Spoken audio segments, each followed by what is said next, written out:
I will tell you this right now.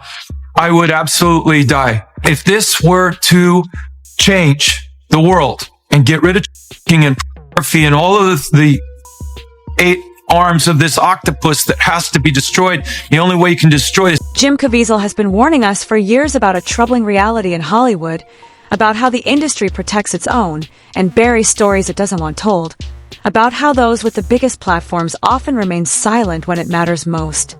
But for saying this out loud, Jim was mocked and blacklisted, dismissed as just another conspiracy theorist. However, the DOJ has dropped a fresh batch of the Epstein files, and they reveal a sprawling network of influential figures, including a name Caviezel had been pointing to all along, Ellen DeGeneres.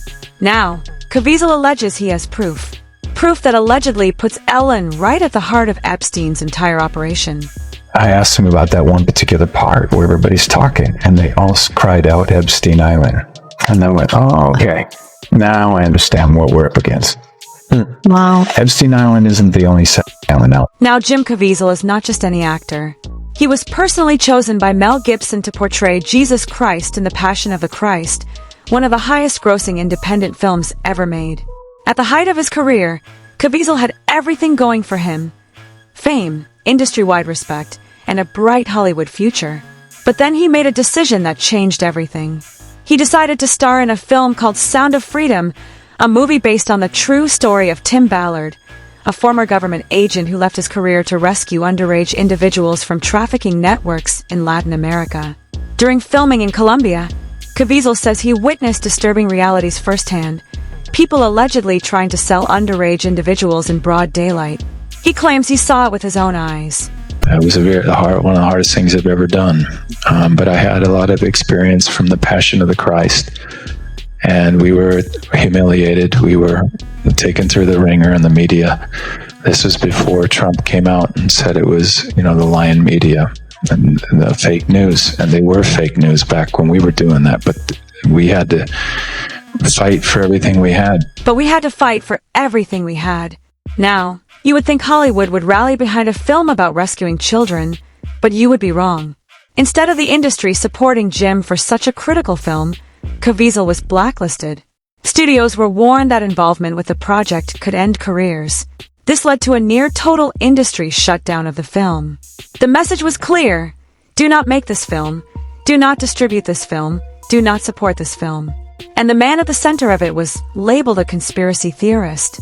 Jim got mocked, dismissed, and blacklisted by the industry. But he didn't stop talking. For years, he kept warning about the shocking things happening in Hollywood, about powerful people protecting each other, and most people didn't listen. Then the Epstein files were released, and suddenly, attention shifted. The files described a network of influential figures connected to Jeffrey Epstein and highlighted a broader culture of silence. However, it's important to separate verified facts from claims. While many names and connections have been reported in documents related to Epstein, that does not automatically mean wrongdoing by every individual mentioned. Allegations and interpretations can spread quickly, especially online, and should be treated with caution unless confirmed by credible investigations. Suggested to me that this is probably why this world cabal is involved in all of this stuff, and it has a lot to do with the blood of our children. The public is now awakening to the but eventually leads you to other places like Epstein. So who was Jim Caviezel talking about all this time? One of the names he has mentioned is Ellen DeGeneres. According to various unverified allegations, there have been claims online about leaked emails and voice notes suggesting involvement in a larger network. However, it's important to stress, these claims have not been proven and should be treated with caution. Stories like this can quickly gain attention, especially when tied to something as serious as the Epstein case, but being named in rumors or online speculation does not equal confirmed wrongdoing. Credible investigations and official findings are what ultimately matter. As for reports about Ellen's movements, public figures often relocate or sell properties for many reasons: privacy, lifestyle changes, or business decisions, and such actions on their own don't confirm any connection to allegations. Ellen DeGeneres went from being one of the most loved people in Hollywood to one of the most hated, and now she announced her career is over and she's fleeing the U.S. Now, let's look at the timeline. In October 2024, a few months before another wave of Epstein-related documents drew attention online, Ellen sold her California mansion. Reports also suggested she purchased property in the Cotswolds, England, and spent more time outside the United States, which sparked a lot of speculation and conspiracy theories. People started asking questions. Why move? Why sell? Why go quiet? But it's important to remember that public figures often relocate for personal reasons like privacy, lifestyle changes, or simply stepping away from the spotlight. Those actions alone don't confirm any connection to wider allegations.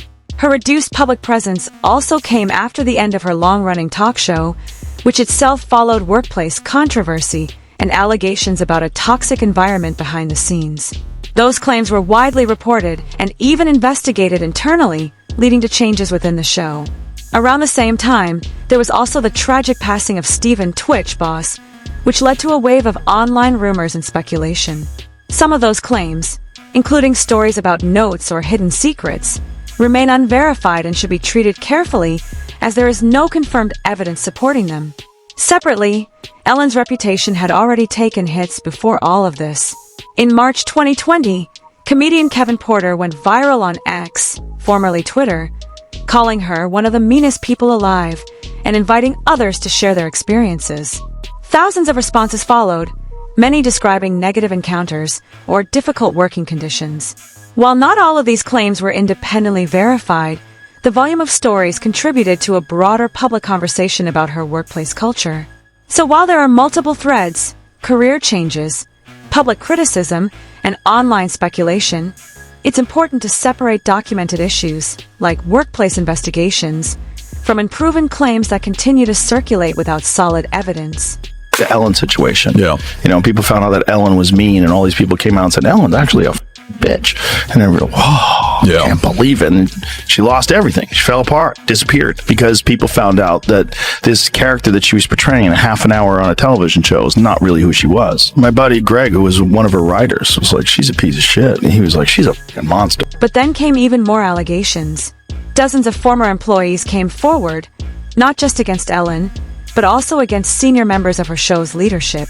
Multiple complaints were made about workplace behavior involving 3 executive producers, including claims of misconduct and inappropriate actions.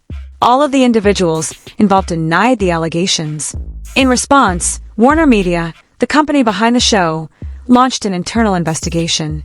Following that review, 2 executive producers were removed from their roles, and another departed the show. Then Ellen DeGeneres addressed the situation during the season 18 premiere in September 2020. She issued an on-air apology to those affected and acknowledged responsibility as the face of the show, stating that changes were being made behind the scenes. Welcome to season 18 of the Ellen DeGeneres Show.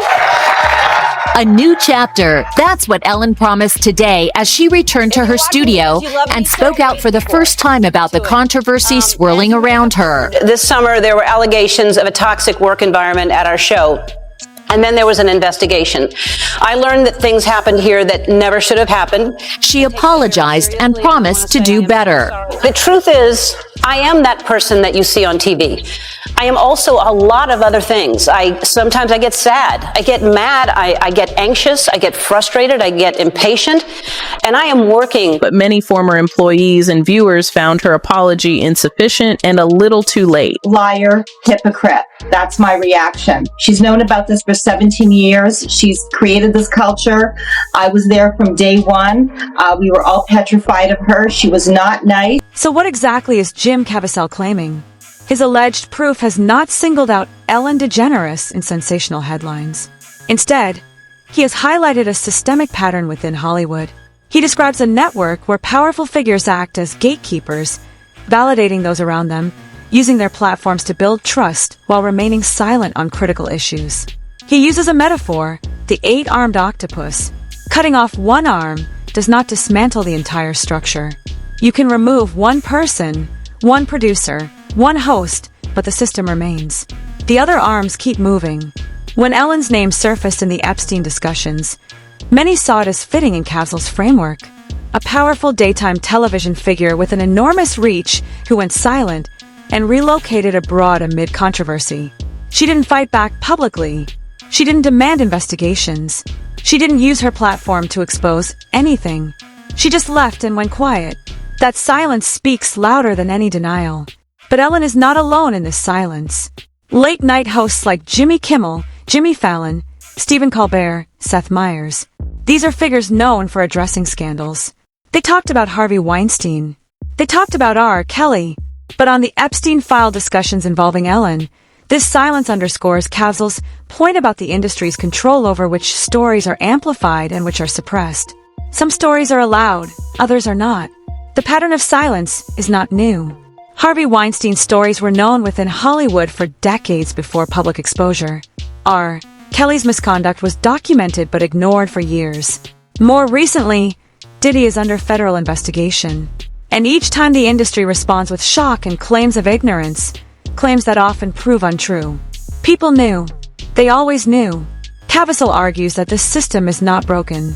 It is functioning as designed, protecting the powerful through silence, ridiculing early questioners, controlling the narrative.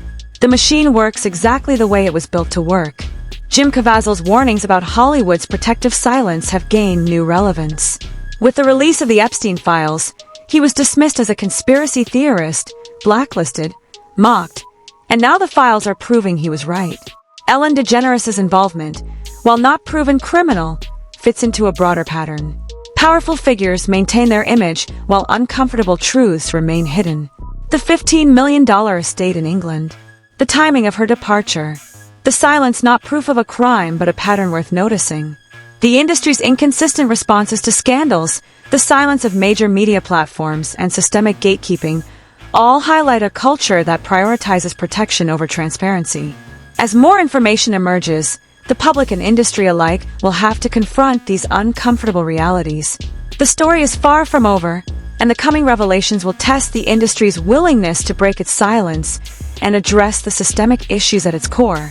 So, we'll leave you with this question. What do you think the silence means? Is it fear, complicity, or simply self-preservation? Jim Caviezel risked his career to speak. Others with the same platform said nothing. Share your thoughts in the comments below.